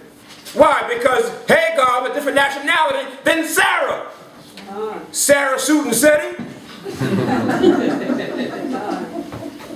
Unbelievable. Go ahead, Up. Verse 23. But he who was of the bondwoman was born after the flesh, but he of the free woman was by promise. See? Another a separation. Flesh versus the promise. See? Which is the spirit of the Most High. See? Separation there again. Separating the Egyptian from the Hebrews again. Exodus 11:7. The difference is separated. It's all through the scriptures. I don't understand them. See? But they don't want to accept it. Understand? Go ahead, Al. Verse 24. Which things are an allegory, for these are the two covenants. The one from the Mount Sinai, which gendereth to bondage, which is Hagar, meaning Hagar, right? Yeah, go ahead. For this Hagar is Mount Sinai in Arabia, and answered answereth to Jerusalem, which now is and is in bondage with her children. Right. So, first of all, it says allegory. The allegory, an allegory is like what? A parable type of story? That's what they usually say. See, it's a myth. Right, that's right. He's saying it's an allegory. Right. That's what You Hagar have to said. say just a story, Right. of fables made up. Right. That's Right. what that guy said you said before. Hagen? Hagen says that. All Egypt says that. Try to say it's an allegory, it's a myth. Yeah. But when you read in the history, you see it was no myth. See?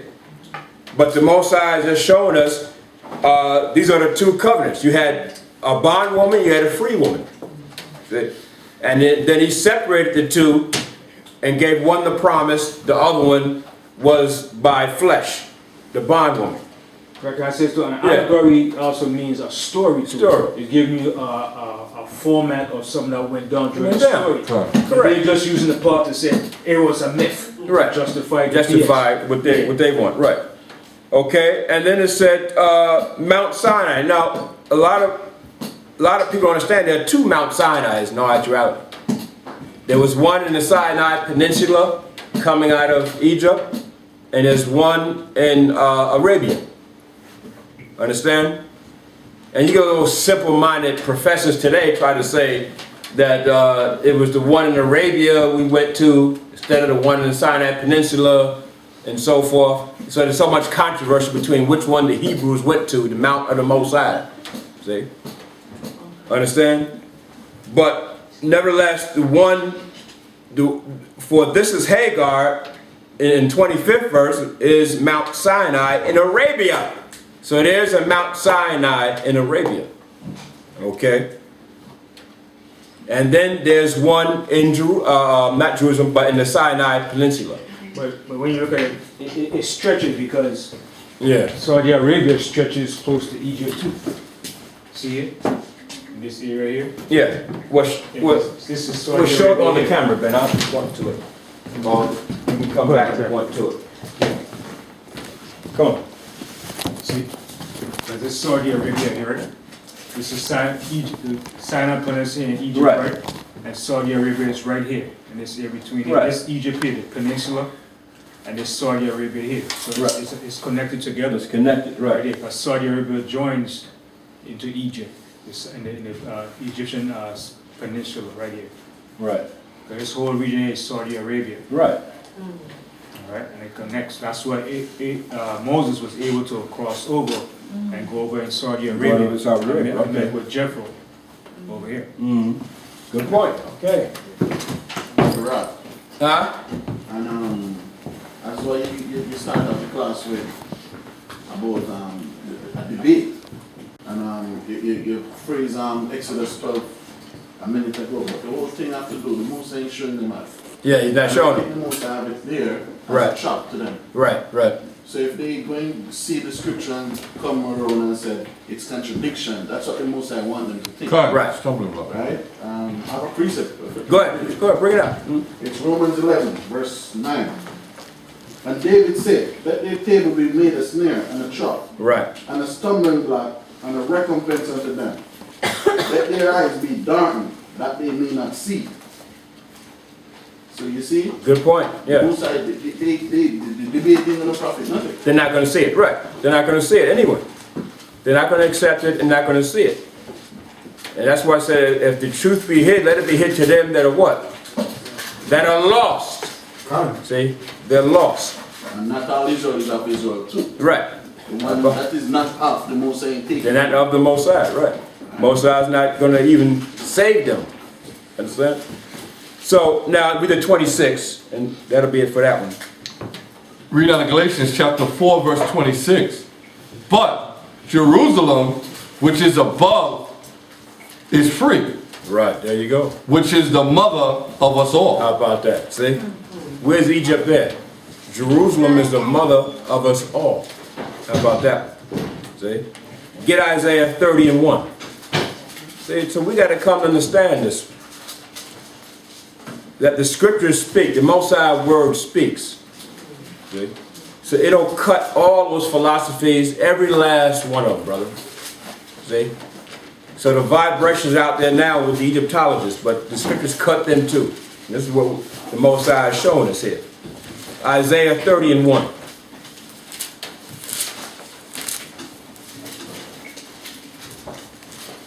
Read out Isaiah chapter 30, verse 1. Woe to the rebellious children, says the Most High, Right. that take counsel, but not of me. See, they're rebellious. These are these Egyptologists. They're rebellious. And they're taking counsel, but it's not of the Most High.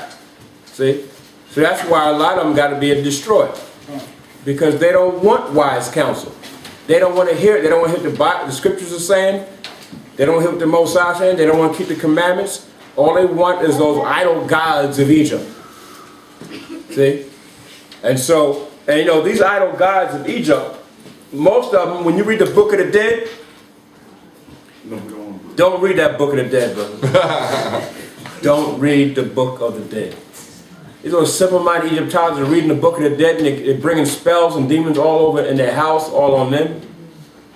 What do you think the Book of the Dead was? See? It was spells. Cantations. Huh? Cantations. Yeah, cantations. It's the conjuring up of demonic forces. So, I just want to read one that I got here. It says the Book of the Dead. How you read something called the Book of the Dead? Think about it. It's the Book of the Dead. Won't say it's the God of the living. Yeah.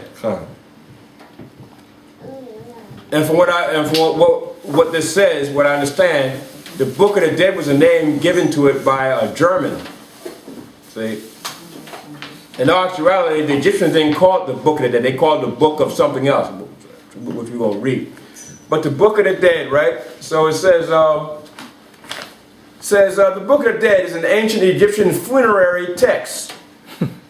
When the Pharaoh died, they would do what? They would write a text, some kind of cantation, some kind of spell. Because the Pharaoh was the king of Egypt, and they figured if he died, his spirit would go to the afterlife into heaven.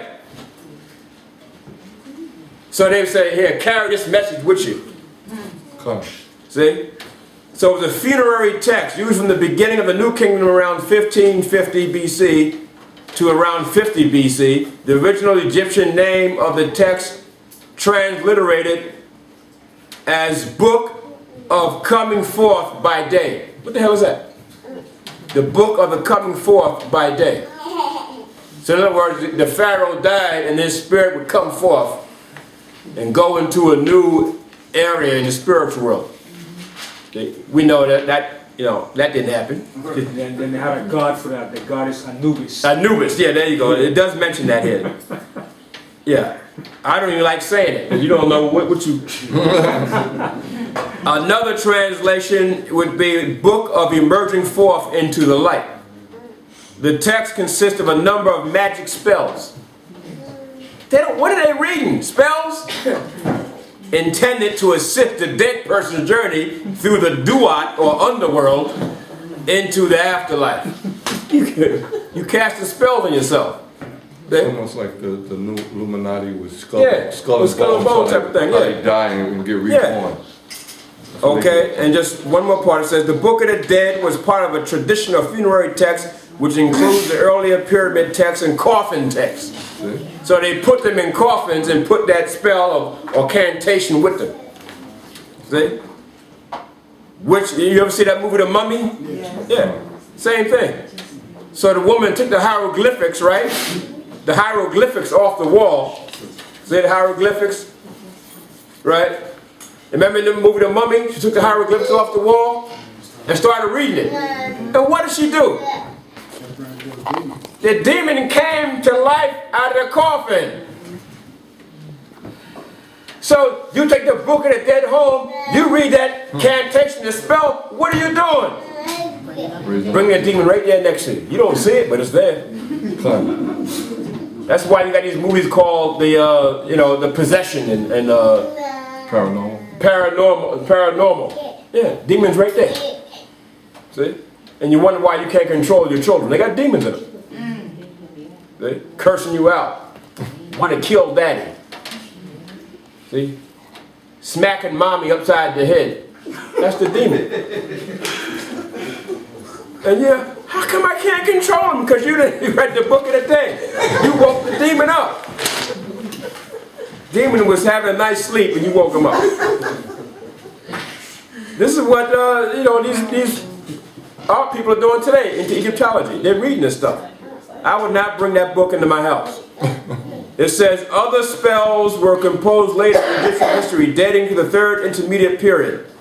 Okay, a number of the spells which made up the book continue to be inscribed on tomb walls, and the hieroglyphics, as had always been spells from which they originated. The Book of the Dead was placed in a coffin or burial chamber of the deceased. That's what it was. So Tutankhamun, his coffin had all that stuff in it. See? But what they did was, when they discovered it, they did what? They put all of it together. See? They put all the text together and called the Book of the Dead. It's not just one continuous book. It's a series of cantations from different coffins. Different dead mummies, spirits or whatever. That's what it is, the Book of the Dead. See? You might have to bring something like that into your house. There's one more. It says, the Book of the Dead is an ancient Egyptian text that gives instructions regarding the afterlife.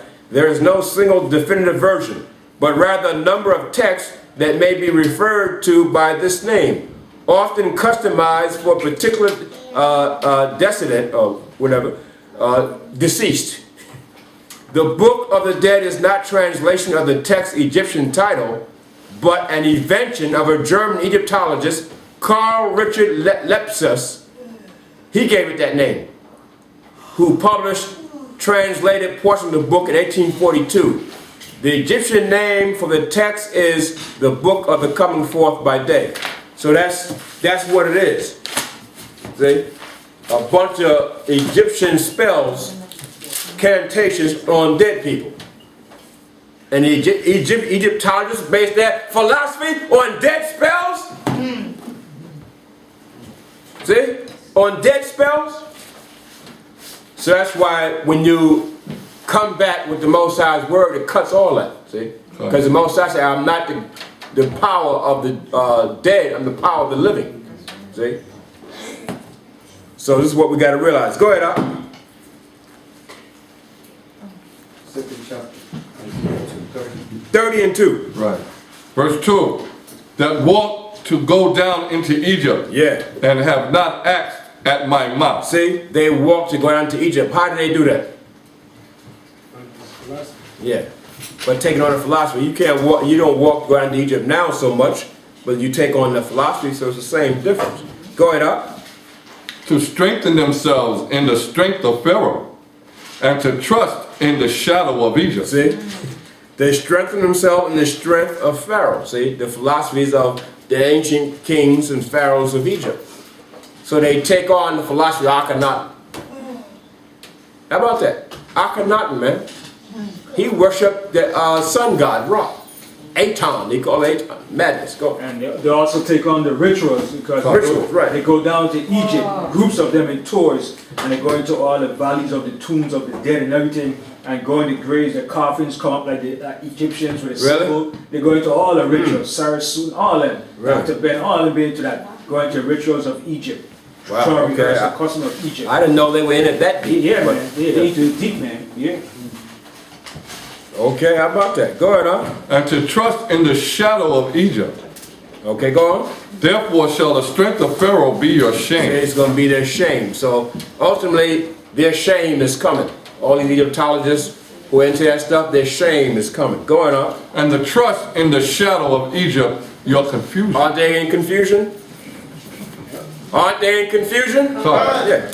So it's going to be their confusion in the end.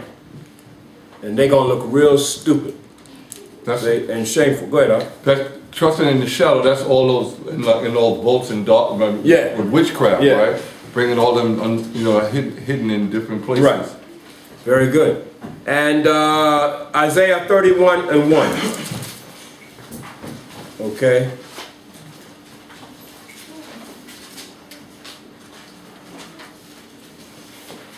And I need Shanya, get Isaiah 20 and 2 right quick.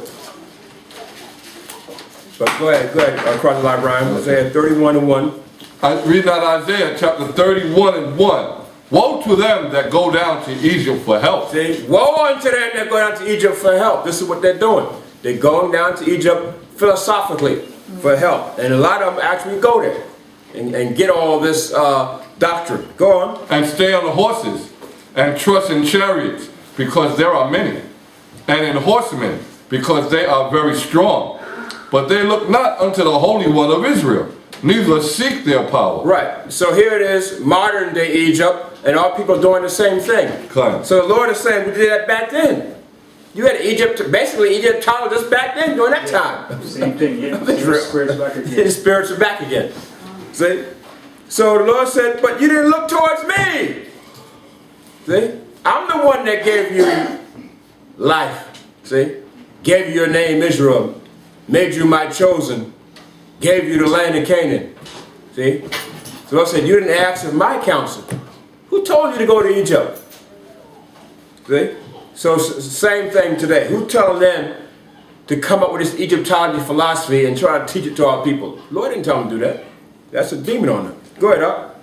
Verse 2. Yet he also is wise, and will bring evil, and will not call back his words. Your Lord will not call back his words. It's over. Real quick.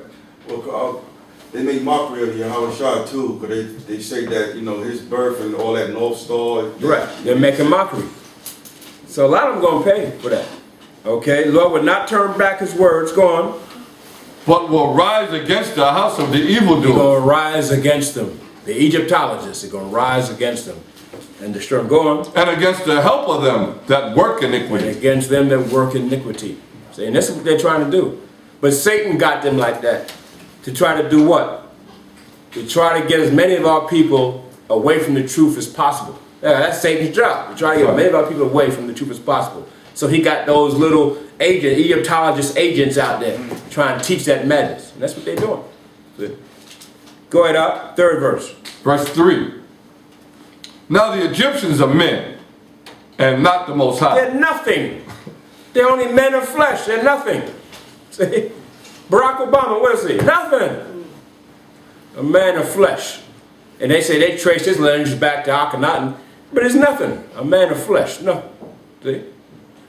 But they made him a Messiah, didn't they? Come. They call him the Messiah, but they made him a Messiah, right? Come. See, they're making them gods. They're nothing, though. See?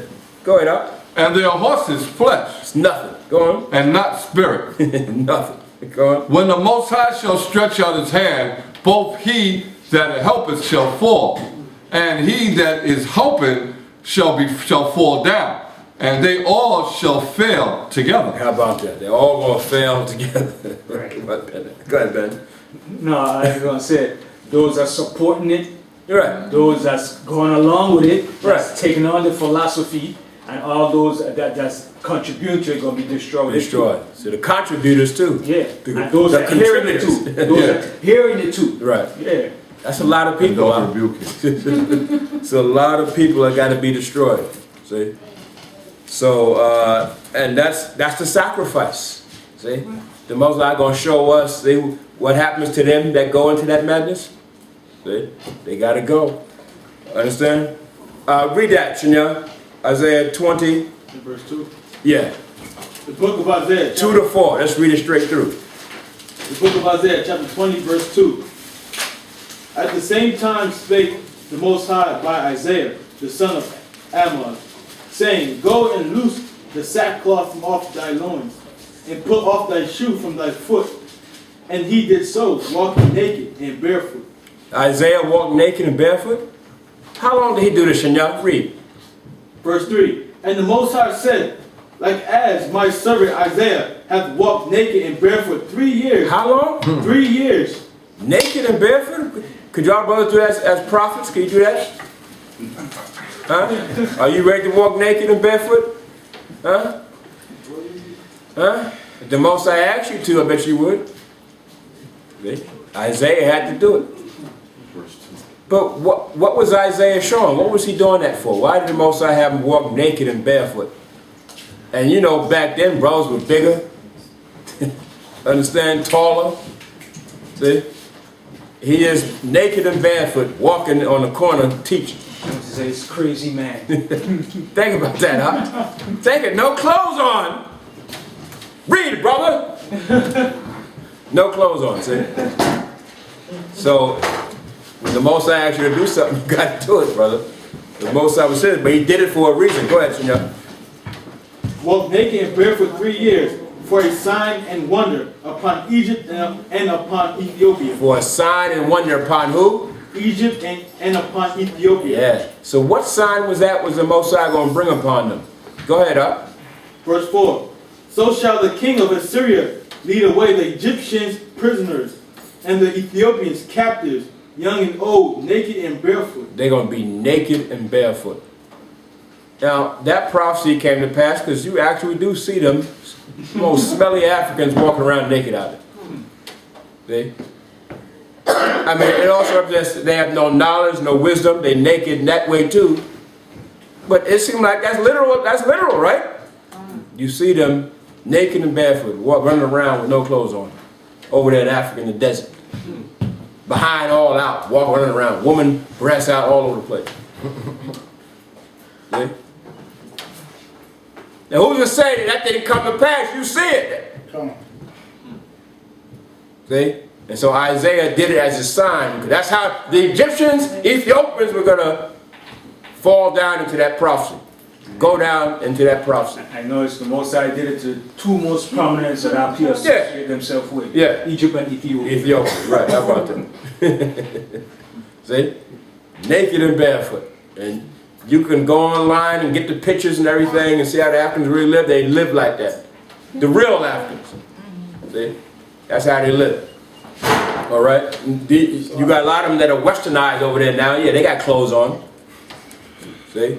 But now, and even back in any time, they had clothes and all that on. See? But the Most High said, I'm going to do that to you, to shame you. Make you walk around naked. And that's what they're doing now. See? Go ahead, up. Was that it on that? No. Go. Even with their buttocks uncovered. Even with their behinds uncovered. How about that? Stinking behind, running all over the place. They think Most High going to choose a people like that? See? Behind all over the place? No. See? So this is what we got to understand. Was that it? That's a little bit more. Go on. To the shame of Egypt. To the shame of Egypt. Egypt is shameful now. The real Egyptians we're talking about. The shame of Egypt. See? And the Most High going to bring shame to modern day Egypt, America too. And he said he going to make America walk naked too. See? Uncover thyself, he said. See, make bare the leg. See? He's going to make them as naked just like he did them too. But it's talking about their wickedness is going to be uncovered. Their evil will be uncovered. This is what he's saying. Understand? Okay, that was it on that, right? Yeah, okay. And then get this one more, Ezekiel 30:3. And Shania, get Isaiah 45:14 and get Ezekiel 30:3. And two, bro, you got to read Ezekiel 29 and 12. Oh, Ezekiel 29 and 12. That's a major prophecy. He's right about that too. That's right. Which one is that? Say it again, Ben. Ezekiel 29 and 12. Mm-hmm. Can we read that first? Okay, go ahead.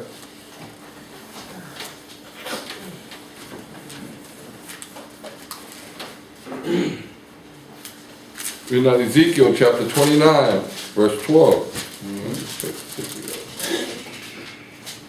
And I will make the land of Egypt desolate in the midst of the countries that are desolate, and her cities among the cities that are laid waste shall be desolate 40 years.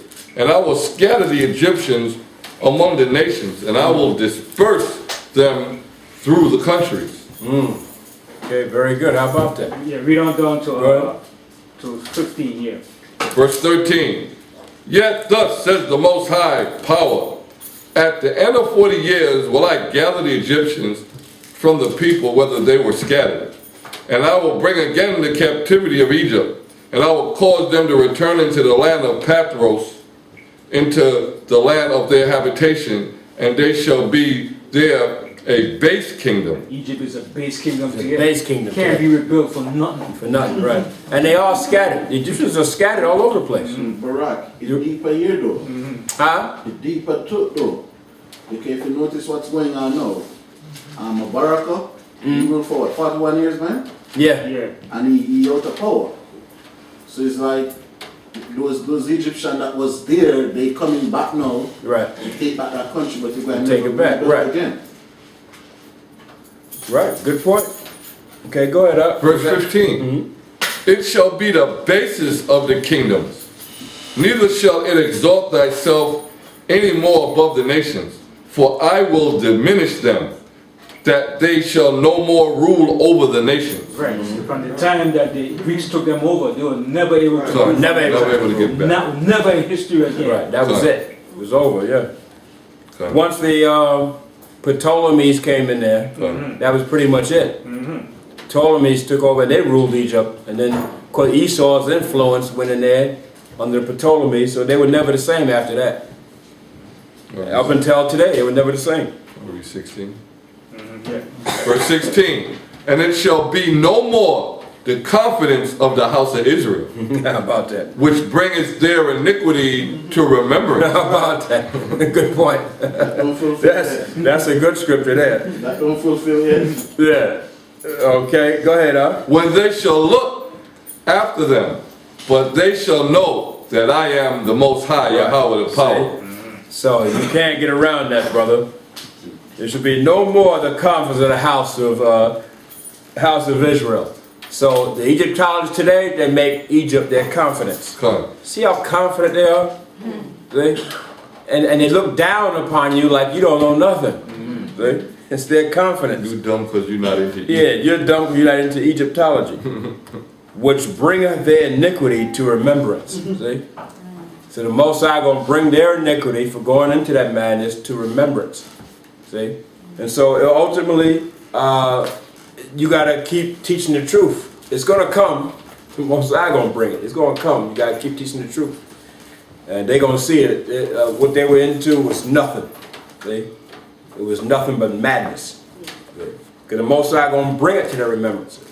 Some of them he going to bring to shame, and then some of them may come and say they're going to drop it and come over and accept that they're Israelites and stuff. For others, you got to kill them. Most I got to take out. That's it. You got to take them out. It's over.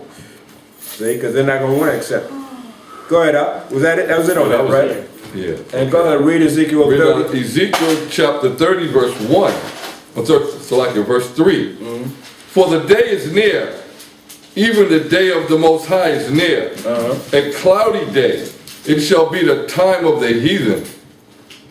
And the sword shall come upon Egypt, and great pain shall be in Ethiopia. Right. When the slain shall fall in Egypt, and they shall take away her multitude, and her fountains shall be broken down. Foundations. Foundation, right. And her foundations shall be broken down. Ethiopia and Libya and Lydia. You know, so foundations, that's all the temples and all the great that they had there. Was They had destroyed, ransacked by thieves and everything, with tombs broken in, everything. Destroyed, Yeah. right. You read up to the 4th verse. That's what I read. Okay, go ahead. Yeah. Verse 5, you ready? You ain't got to read all that. Okay. No. And then you got Isaiah 45:14. Should not read that. Book of Isaiah, chapter 45, verse 14. Thus saith the Most High, the labor of Egypt and merchandise of Ethiopia. The labor of Egypt and the merchandise of Ethiopia. What's the Most High going to do with that? Go on. And of the Sabines, men of stature, shall come over unto thee, and they shall be thine. They shall come after thee in chains. They're going to do what? They shall come after thee in chains. In chains. Did that happen yet? No. No. So a lot of these other nations, they're actually going to come over in chains. They're going into captivity, y'all. the Egyptians, Ethiopians. We know Esau going into captivity, and they coming in chains. So once the Egyptologists read what's going to happen to their beloved Egypt and the people of their beloved Egypt, they coming over in captivity, in chains. Understand? Go ahead, Doc. In chains shall they come over, and they shall fall down unto thee. They shall make supplication unto thee, saying, Surely Yahweh is in thee, and there is none else. There is no power. Right. See, so they're going to bow down and they're going to make supplication unto thee. So, this is what the Spirit of the Most High wanted us to show,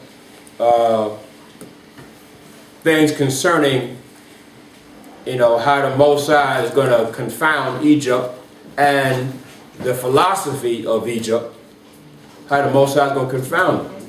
Hallelujah. It was the confidence of our people back then. They walked down to go to Egypt back then. They're doing it today. And so this is how you got to confound them with the scriptures. See? This is how you got to do it. So with that, that was it. Most I will, you got something out of that. All right. And shalom. Shalom. Okay.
Hear, O Israel, Yahweh